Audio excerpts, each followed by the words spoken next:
안녕하세요. 반갑습니다. 저는 라울드라고 해요.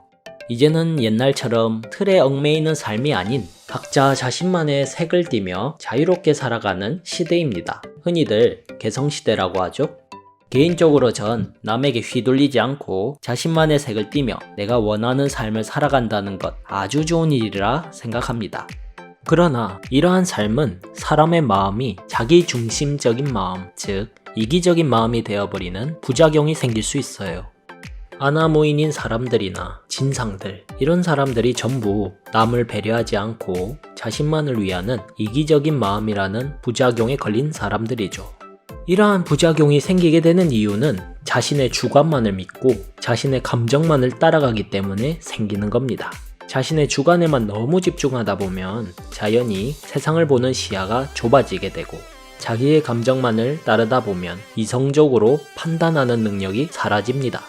이러한 이유들로 이기적인 사람이 되는 거예요. 그러다 보니 이런 이기적인 사람들은 남들이 욕하거나 말거나 뭔 상관이냐, 날 싫어하거나 말거나 나하고는 관계없어, 지금 내가 편한 게 제일이지, 이런 식으로 자기중심적인 생각들을 하며 남을 무시한 채 그냥 편하게 삽니다. 그러나 이렇게 남을 의식하지 않은 채 살아가다 보면 한 가지 큰 문제가 생기는데, 그건 바로 내 주변에 날 좋아하는 사람이 모두 사라진다는 거예요. 더 큰 문제는 모두가 날 욕하고 멀리하며 쓰레기 취급을 한다는 거죠. 여러분, 이 세상은 절대로 나 혼자 살아갈 수 있는 세상이 아니란 걸 잘 아셔야 해요. 이러한 세상에 나 홀로 남겨진단 건 안 겪어본 사람은 잘 모르겠지만 정말 최악의 상황입니다. 고독을 즐긴다고요? 말년에도 그런 말이 나올 수 있는지 궁금하네요. 자, 이렇게 내가 원하는 대로 사는 삶을 잘못 살았다가 나 또한 이렇게 될 수 있다는 걸 명심하셔야 해요. 그런데 내 주관대로 내가 원하는 대로 사는 사람 중에서 더 좋은 삶을 살고 더 나은 세상으로 바꾸는 사람들도 분명 존재합니다. 그럼 어떻게 해야 내가 원하는 대로 삶을 살아도 이기적인 사람이 되지 않고 이렇게 올바르게 살 수 있는지 궁금하신가요? 그렇다면 이 영상을 끝까지 시청해주세요.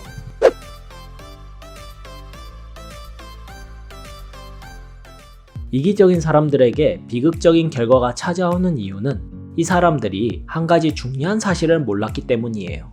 자, 이 중요한 사실이란 게 과연 무엇이냐? 그건 바로 책임감입니다. 책임감. 똑같이 자기가 원하는 삶을 살아도 남들의 부러움과 동경을 받는 사람과 난 저렇게 살면 안 되겠다 라는 생각이 들게끔 남들에게 진상, 쓰레기 취급을 받는 사람, 이렇게 두 종류가 있죠. 이 둘의 차이는 무엇이냐? 바로 자신의 한 행동에 대한 책임감이 있고 없고 그 차이예요. 자기 방식대로 살더라도 이 책임감이란 게 있으면 오히려 매사에 항상 조심을 하게 되고 객관적으로 모든 걸 대하게 되며 신중하게 생각하게 만들어줍니다. 그렇기에 똑같이 남에게 피해를 준 것 같아도 그 본질이 다릅니다. 책임감이 없는 사람은 이러한 이기적인 마음 때문에 자기 감정에 못 이겨 정말 영양가 없이 남에게 해만 끼칩니다. 문제는 이것이 계속 반복된다는 거예요. 반대로 책임감 있는 사람 같은 경우에는 설사 남에게 피해를 줬더라도 그것에 대한 책임을 지거나 다시는 안 하려고 노력합니다. 자, 방금 말씀드린 걸 이해하기 쉽게 예를 하나 들어볼게요. A라는 사람이 있습니다. A의 부모님은 자식이 공부를 잘해서 좋은 대학 가길 원하셨어요. 하지만 A는 공부하기가 싫었어요. 그래서 그는 매일 밥만 축내고 놀기만 하며 공부는 열심히 하지 않았죠. 이러한 자식을 보는 부모님은 얼마나 가슴이 아프시겠어요. 결국 당연히 A는 나이가 들어서 새 빠지게 고생을 합니다.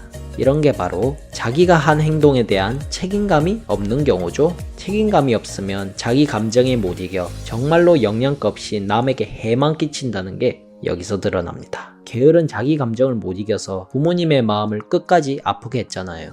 자, 다음은 B라는 사람이 있습니다. 똑같이 B의 부모님도 자식이 공부를 잘해서 좋은 대학 가길 원하셨어요. 그러나 B 또한 공부와는 친하지 않았죠. 어느 날 B는 자신이 평소에 하고 싶어 했던 일을 하기로 마음먹었어요. B가 하고자 하는 이 일은 잘만 하면 돈을 많이 벌어서 떵떵거리며 살 수 있는 좋은 일이었기에 B는 부모님의 강력한 반대에도 불구하고 결국 이 일을 시작했고 그는 정말 열심히 하여 훗날에 크게 성공하게 됩니다. 크게 성공한 자식을 보며 부모님은 한없이 기뻐하셨고요. 자, 이것이 자기가 한 행동에 대한 책임감이 있는 경우죠. 아까 말했듯 책임감이 있는 사람은 설사 남에게 피해를 줬더라도 그것에 대한 책임을 진다는 게 이제 들어오시죠? 두 사람은 똑같이 공부를 않고 자기가 하고 싶은 대로 함으로써 부모님의 마음을 상하게 했습니다. 그러나 이 둘의 결과는 180도 다르잖아요? 이렇게 내가 원하는 방식의 삶을 살아감에 있어서 자신의 한 행동들에 대한 책임감이 있느냐 없느냐에 따라 인생이 달라지는 겁니다. 이제 확연히 이해가 되시나요? 아무 대책 없이 남에게 피해를 끼치는 것을 조심하면서 내가 원하는 삶을 살아가는 것, 이게 바로 자신이 원하는 대로 살아가는 것에 대한 책임감인 겁니다. 이렇게 책임감을 갖고 살아가신다면 나의 주관, 나의 스타일, 내가 하는 일들을 남들이 모두 좋아하고 따를 거예요. 그야말로 당신이 생각하는 멋진 삶을 사시게 될 겁니다. 자, 이 영상을 보고 계시는 여러분은 이 사실을 잘 유념하셔서 남에게 피해를 끼치지 않으면서도 남에게 휘둘리지 않고 나만의 스타일, 여유로운 삶, 내가 원하는 인생을 박수를 받으며 사시길 바랄게요. 여기까지 들어주셔서 정말 감사합니다. 저는 라울드였고요. 다음 시간에 봬요.